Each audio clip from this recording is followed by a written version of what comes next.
안녕하세요. 예수님의 증인된 삶의 이수아입니다.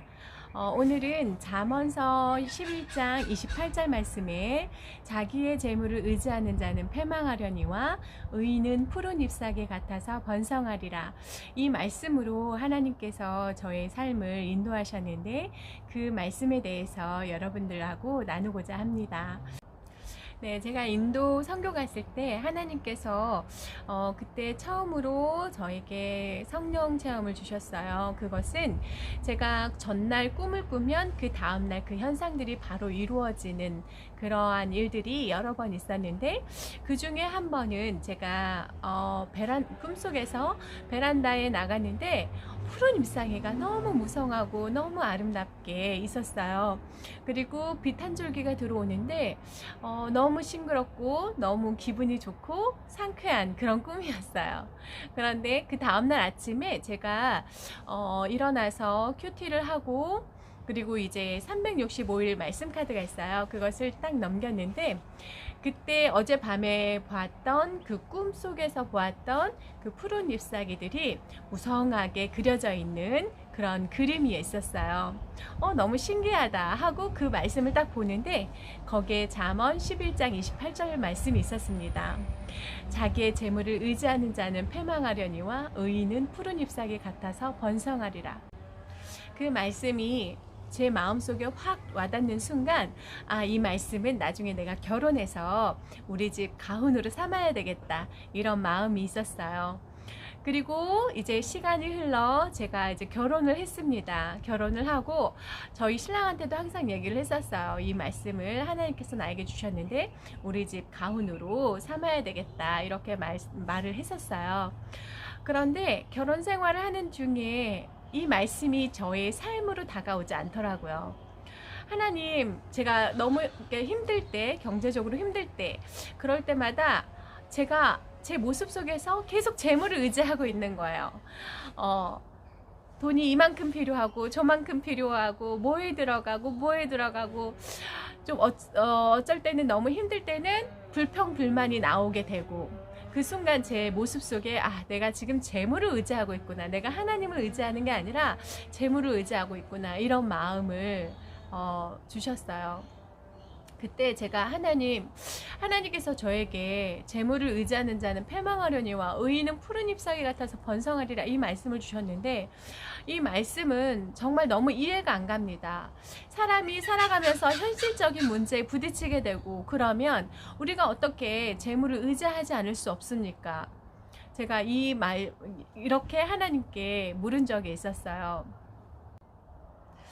돈이 있어야 선교도 갈 수 있는 거 아닙니까, 하나님? 제가 그러면서 하나님께 기도하면서 그렇게 물은 적이 있었어요. 네, 기도하는 중에 하나님께서 워십 댄스를 통해서 사역을 펼쳐보아라 라는 그런 마음을 주셨어요. 그래서 이제 제가 OMD 선교단에서 이제 제가 활동했던 그런 것들을 토대로 제가 워십 댄스를 준비하고 있었습니다. 그런데 제 안에서 제일 해결되어지지 않는 부분이 있었어요. 그것은 어떻게 운영할 것인가였어요. 하나님, 제가 워십 댄스를 할 건데 어떻게 재정적으로 운영을 해야 할까요? 그리고 어디서 해야 될까요? 이런 기도를 했어요. 그런데 하나님께서 기도 가운데 기도하는 집에서 해야 한다라는 응답을 주셔서 그러면 교회에서 해야 되겠구나, 이 마음을 주셨고, 두 번째로는 그럼 재정 운영은 어떻게 해야 될까요? 분명 그거를 통해서 재정이 나와야지 저희가 선교도 할 수 있는데 어떻게 해야 할까요? 이렇게 기도하는 중에 하나님께서 그러시더라고요. 돈이 왜 필요하니? 네가 선교하는데 돈이 왜 필요하니? 이 마음을 주시더라고요. 그래서 하나님, 돈이 없으면 저희가 선교하러 어딘가를 가고 싶어도 못 가지 않아요, 이렇게 말씀을 드렸어요. 그랬는데 그때 하나님께서 제가 학창시절에 품었던 마음을 보여주시더라고요. 그것은 하나님, 제가 저의 재능을 정말 힘들고 어려운 사람들에게 재능 기부를 하겠습니다, 이런 학창시절에 그런 마음을 주셨어요. 춤을 추고 싶어도 출 수 없는 사람들, 재정적으로 힘들어서 배우지 못하는 사람들, 재능은 있지만 그런 환경 속에 배울 수 없는 환경 속에 있는 사람들을 위해서 하나님께서 저를 사용해 달라고 이렇게 기도한 적이 있었어요. 그 모습을 저에게 딱 보여주시더라고요. 그래서 하나님은 이걸 원하시는구나. 그래서 제가 그때 깨달았어요. 하나님께서 왜 재물을 의지하는 자는 패망하려니와 의인은 푸른 잎사귀 같아서 번성하려, 이 말씀을 왜 주셨는지를 알겠더라고요. 그래서 그때 하나님께서 재정으로 힘든 사람들은 와서 그냥 배울 수 있도록 하고, 또 재정이 또 풍부하게 있는 사람들은 감동되는 만큼 낼 수 있도록 하는 그런 시스템을 저에게 주셨습니다. 그래서 그런 재정 운영에 대해서 정말 말끔하게 하나님께서 저에게 지혜를 허락하셨어요. 그래서 그렇게 이제 운영을 하는 중에 이제 코로나로 인해서 문을 닫게 되었는데, 네, 그때 하나님께서 그런 지혜를 주심으로 정말 말씀이 머리에서 가슴으로 내려오는 그런 일들이 있었습니다.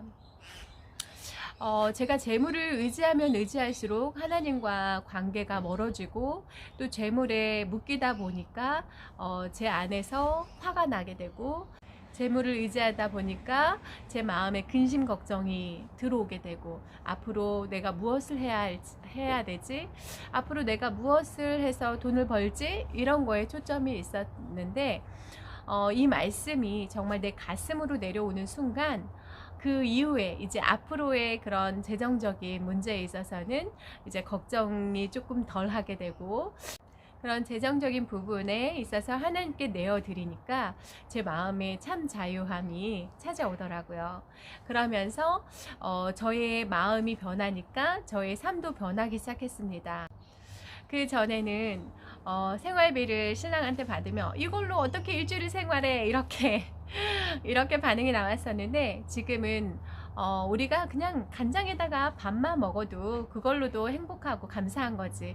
아이들을 어렸을 때부터 너무 부하게 키우면 안 돼. 아이들을 어렸을 때부터 진짜 힘들게 키워야지 나중에도 아이들이 잘 성장할 수 있고 어려움을 이겨낼 수 있는 힘이 생길 수 있어. 이렇게 제 마인드가 바뀌더라고요. 사도 바울이 그런 말을 했죠. 풍부에도 처할 줄 알고 비천에도 처할 줄 알아. 일체의 비결을 배웠노라. 제가 아가씨 때의 삶은 정말 풍부하게 살았던 것 같아요. 벌면 버는 대로 제가 하고 싶은 대로 그렇게 살았는데, 결혼하고 이제 아이를 낳고 이제 생활하면서 이제는 비천에 처할 줄 아는 그 방법을 하나님께서 깨우쳐 주시는 것 같아요.